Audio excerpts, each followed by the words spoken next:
Iblis volunteered that if he can come with the angels to kill these corrupted jinns on the earth, and Allah Azza wa Jal gave him permission.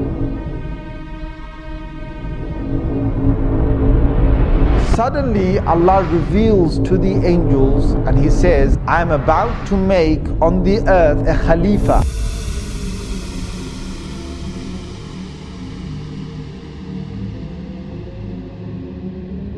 Now Iblis is a creation of God. Iblis is a creation of God. Iblis is a jinn. Iblis is, he's made of fire, which the Quran talks again in several places that he's made of fire. But where did Iblis come from? And were there the likes of Iblis before? So the Mufassirun have commented. And again, this is based on those narrations that I talked about earlier. And what Allah Azza wa Jal did is that He created a whole creation of jinns that were on the earth. And this you will find in many of the early Mufassirun have commented on this.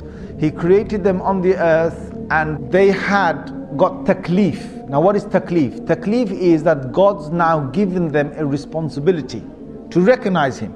Now when Allah gives responsibility to creation, He will send messengers. So what Allah did is that He sent jinn messengers. So before there was human messengers, before Adam alayhi salam, who was the first human messenger, there were many jinn messengers that Allah Azza wa Jal sent to them.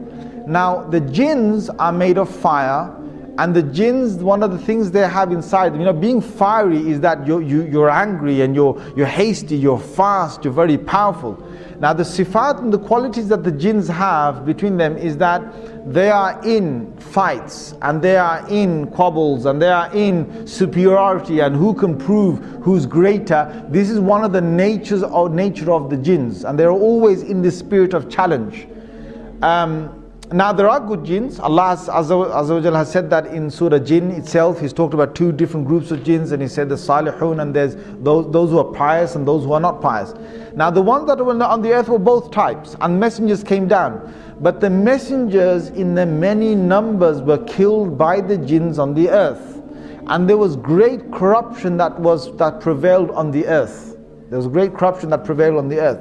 Now there was one notable jinn that was very pious. Iblis, being who he was a good jinn, and he started to worship God to the extent, because jinns could fly, see, and jinns could go through many of the heavens. They could go up and down. They didn't have to stay on the earth. They could travel up. It was only when Rasulullah sallallahu alaihi wasallam came that they were trapped within this first universe. This is clear from the Quran. This in Surah Safat you will find this. In Surah Jinn you will find this. That Allah did not allow them to go beyond the first heaven, or the first heaven meaning the end of this universe. They can't go past that after Rasulullah sallallahu alaihi wasallam became a prophet. But before that they could go above that.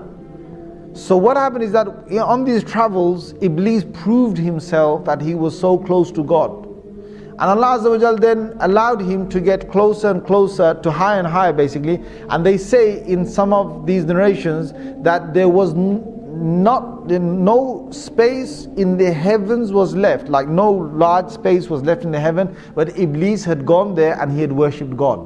So he was a very, very, very close, you could say jinn, servant jinn, however you want to put it, to God. Until then, Allah Azza wa Jal allowed him to come in the company of the malaika, of the angels. And he got the chance to be in the company of the malaika. Allah decided that He's going to send the angels down to the earth and to banish the mutamarrideen, or those jinns that had causes a lot of corruption on the earth. So this group was going to come down and they're going to kill many of these jinns that were just out of control. Iblis volunteered that if he can come with the angels to kill these corrupted jinns on the earth, and Allah Azza wa Jal gave him permission. So he came and they killed a lot of these jinns. They left only a few on the earth, and from these few again the progeny of the jinns would start. Now Iblis returns back. Now many, maybe hundreds of years, I don't know, whatever is going by, because jinns have very long lives. They don't have short lives that the human beings that, we only have 60, 70, 100 years. They have hundreds of years. Perhaps they could have a few thousands of years of living. Now you've got Iblis that has gone down there, that has banished these jinns, most of them who are corrupted on the earth, and is returned back with the angels. Now he was with the angels, but Allah makes it very clear that he was not from the malaika, he was from the jinn. Now why Allah makes that clear is because we understand that no malak or no angel can ever disobey Allah Azza wa Jal. Allah's made it in their nature not to disobey Allah, but a jinn can. So the biblical sources, they've now faltered again. They call it a fallen angel.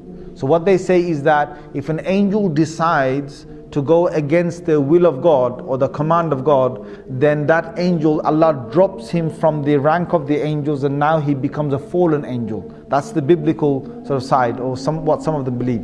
The Muslims don't believe that. No angel can ever disobey Allah Azza wa Jal. So that's where we find that Iblis was able to disobey Allah because he wasn't from the malaika. Now there's one thing here. Why is it that Iblis is now going to disobey God? Now you've got to understand the whole thing behind the creation of Adam alayhi salam. Suddenly Allah reveals to the angels and he says, I am about to make on the earth a Khalifa, or someone who will take command, second in charge, or someone who will rule again, reign after the last reigning. I'm about to make a Khalifa on the earth. Now when Allah said that, Iblis got really happy, right? He must have got really happy. And you know why? Because Iblis knows that the angels are not the ones who are going to rule the earth. If there's anyone, there's going to be the creation from the jinns. Allah is going to now make a Khalifa perhaps from the jinns. But Allah's decision wasn't that He's going to make a Khalifa or a vicegerent from the jinns. His decision now was that He's going to create this new creation. Now this shocked Iblis, because all these years that Iblis had worshipped Allah and had been so good was because he wanted power, he wanted prestige, he wanted to be in charge of the earth, he wanted to be, come back on the earth, and he's going to be sent perhaps as a messenger, or he's going to be sent with a new command of God on the earth, or he's going to be in charge of the jinns on the earth. There's something beautiful that's going to come for Iblis, something that he had a big glimmer and a big hope in, and all that was getting crushed now with this new creation. Now who is this new creation?